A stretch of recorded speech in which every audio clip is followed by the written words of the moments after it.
اللہ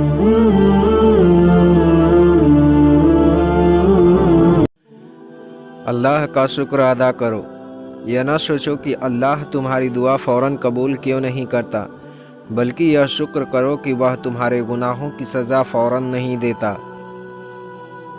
اپنے بہترین وقت کو نماز کے لیے وقف کر لو، کیونکہ تمہارے سب کام تمہاری نماز کے بعد قبول ہوں گے۔ اللہ کو وہ شخص بہت پسند ہے جو اپنی زبانی اللہ کی عبادت میں گزارتا ہے۔ ناکامی کا منہ انسان کو اس وقت دیکھنا پڑتا ہے جب ہم کامیابی کے لیے اپنے اللہ کے اصول کو توڑ دیتے ہیں۔ بات بہت چھوٹی ہے مگر اس کی طاقت بہت زیادہ ہے۔ اللہ کی طرف آ جاؤ اس سے پہلے کہ اللہ تمہیں اپنی طرف بلا لے۔ میں اداس ہو سکتا ہوں، دکھی ہو سکتا ہوں، رنجیدہ ہو سکتا ہوں، مگر مایوس کبھی نہیں ہو سکتا، کیونکہ میرے رب کی رحمتوں کا کوئی حد نہیں ہے۔ جس کتاب کی شروعات ہی الحمدللہ سے ہو، اس پر ایمان لانے والے کیسے ناشکرے ہو سکتے ہیں؟ جس شخص کو دین کی نعمتیں مل جاتی ہیں، اسے دنیا اور آخرت کی بھلائی نصیب ہو جاتی ہے۔ اچھے لوگوں کا امتحان خدا بہت لیتا ہے پر ساتھ کبھی نہیں چھوڑتا، اور برے لوگوں کو اللہ سب کچھ دیتا ہے مگر ساتھ نہیں دیتا۔ جب معلومات تمہاری پہنچ سے نکل جائیں تو اللہ پر چھوڑ دو، وہ سب کچھ ایسے کرے گا جیسے تم کبھی سوچ بھی نہیں سکتے۔ جو لوگ غصے کو پی جاتے ہیں اور دوسروں کے قصور کو معاف کر دیتے ہیں، ایسے لوگ اللہ کو بہت پسند ہیں۔ اللہ کسی کے ساتھ ناانصافی نہیں کرتا، وہ بس آزماتا ہے اور صبر کرنے والوں کو میٹھا پھل دیتا ہے۔ زبان کا وزن بہت ہلکا ہوتا ہے مگر بہت ہی کم لوگ سنبھال پاتے ہیں۔ جب تمہیں خوشیاں ملنے لگے تو 3 چیزیں کبھی مت بھولنا: اللہ کو، اللہ کی مخلوق کو اور اپنی اوقات کو۔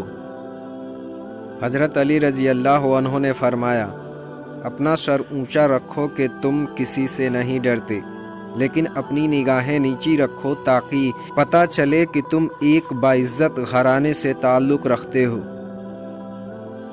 جب کوئی ہاتھ اور ساتھ دونوں چھوڑ دیتا ہے تب اللہ کوئی نہ کوئی انگلی پکڑنے والا بھیج دیتا ہے۔ ہر در پر بیٹھنے کے بعد جب تم اللہ کے در پر جاؤ گے تو صرف اللہ کو ہی اپنا پاؤ گے۔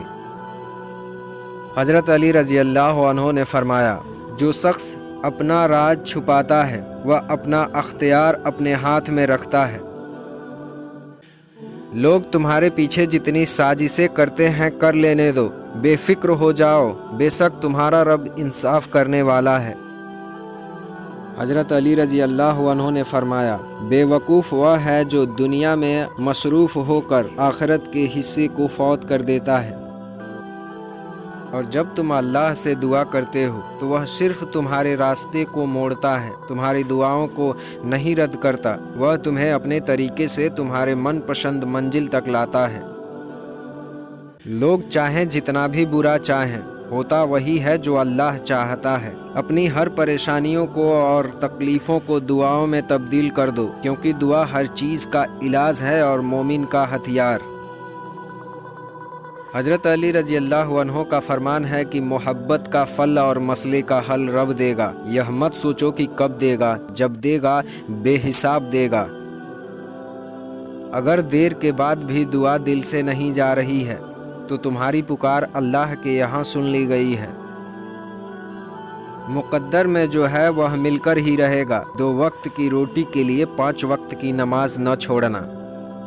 مجھے سکون صرف اس بات کا ہے کہ لوگوں سے بہتر مجھے میرا اللہ جانتا ہے۔ ہر تباہی کے لیے کسی کی بد دعا ضروری نہیں ہوتی، کسی کا صبر بھی آپ کو تباہ و برباد کر سکتا ہے۔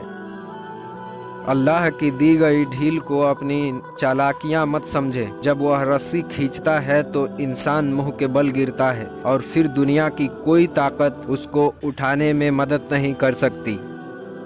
اور جب تمہاری مشکلات بڑھنے لگے تو سمجھ لینا کہ اللہ تمہیں کوئی بلند مقام دینے والا ہے۔ اور پھر جب ہر طرف راستے بند نظر آئیں تب سمجھ جاؤ کہ اللہ تمہارے لیے بہت بہترین راستہ کھولنے والا ہے۔ اللہ کوئی بھی چیز تم تک بے مقصد نہیں پہنچاتا، وہ جس جانب بھی تمہیں لے جانا چاہتا ہے اس جانب جانے کے وسیلے بنا دیتا ہے۔ حضرت علی رضی اللہ عنہ نے فرمایا، دعا مانگنا کبھی مت چھوڑنا، ہو سکتا ہے کہ جس چیز کے لیے تم روتے ہو وہ تم سے بس ایک ہی دعا کی دوری پر ہو۔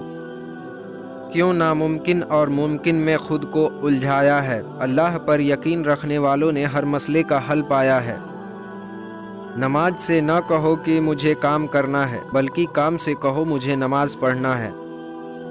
حضرت علی کا فرمان ہے کہ بچے کو جب تکلیف یا بیماریاں آتی ہیں، اللہ اس بچے کی بیماری کے بدلے میں بچے کی ماں کے گناہ معاف کر دیتا ہے۔ اللہ سے مانگنے کی ایک خوبی یہ بھی ہے کہ آپ اپنے جذبات کو الفاظ کے روپ میں نہ بھی دیں، وہ پھر بھی آپ کے جذبات کو آپ سے بہتر جانتا ہے۔ اور بے شک قرآن مجید دلوں کا سکون ہے اور ہمارے ہر الجھن کا واحد حل ہے۔ نماز وہ سہارا ہے جس کے بغیر انسان بے سہارا ہے۔ رسول اللہ صلی اللہ علیہ وسلم نے ارشاد فرمایا، ہر نماز دوسری نماز سے پہلے ہونے والی خطاؤں کو مٹا دیتی ہے، اور جو لوگ اللہ سے رو رو کر دعائیں مانگتے ہیں انہیں کبھی اپنے نصیب پر رونا نہیں پڑتا۔ نماز کی پابندی برے وقت کو بھی اچھے وقت میں بدل دیتی ہے۔ اگر تمہارا ایمان ہے کہ اللہ تمہاری سنے گا، دیکھنا وہ تمہارے ایمان ٹوٹنے سے پہلے ہی اپنی آسانیاں پیدا کر دے گا۔ اور جب اللہ تمہارے دل سے کسی چیز کا خیال نہیں نکالتا تو وہ اسی چیز کو تمہاری حقیقت بنا دیتا ہے۔ اللہ کے لیے کچھ بھی عطا کرنا مشکل نہیں ہے۔ ایک دن اللہ تمہیں ہر اس چیز سے نوازے گا جس کی طلب میں تم دن رات لگے رہتے ہو۔ تمہارا کام بس صبر کرنا ہے، اسباب وہ خود بنا دیتا ہے، اور جلد ہی وہ تمہیں یوں خوش کر دے گا کہ تم اپنے سارے غم بھول جاؤ گے۔ اگر سب کچھ اللہ پر چھوڑ ہی دیا ہے تو اس کے فیصلے پر بھی یقین رکھو، وہ تمہاری ہر چاہت کو پورا کرنے پر قادر ہے۔ روٹھے مان جاتے ہیں، بچھڑے ہوئے مل جاتے ہیں، اور تقدیر بدل جاتی ہے جب بات تہجد پہ آتی ہے۔ تمہارا نصیب بس تمہیں ان راستوں تک لے کر آتا ہے جو اللہ نے تمہارے لیے لکھ دیے ہیں، مگر تمہیں ملتا وہی ہے جس کے لیے تم دعا کرتے ہو۔ دنیا کی سب سے خوبصورت چیز صبر ہے، تو اپنے اللہ کے لیے ہر اس چیز پر صبر کرتے رہو جو تمہاری سوچ میں ناممکن ہے، کیونکہ اللہ تو ہر چیز پر قادر ہے، وہ بس تمہارا صبر آزما رہا ہے۔ قرآن تو جگہ جگہ تسلی دے رہا ہے کہ نا امید نہ ہو، کمزور نہ پڑو، اور یقین رکھو تمہارا رب تمہارے ساتھ ہے، دیکھنا وہ بہت جلد سب ٹھیک کر دے گا۔ اللہ کی محبت پر کبھی شک مت کرو، اگر وہ تمہیں آزما رہا ہے تو دراصل وہ تمہیں اس چیز کے لیے تیار کر رہا ہے جو تم دعاؤں میں مانگتے ہو۔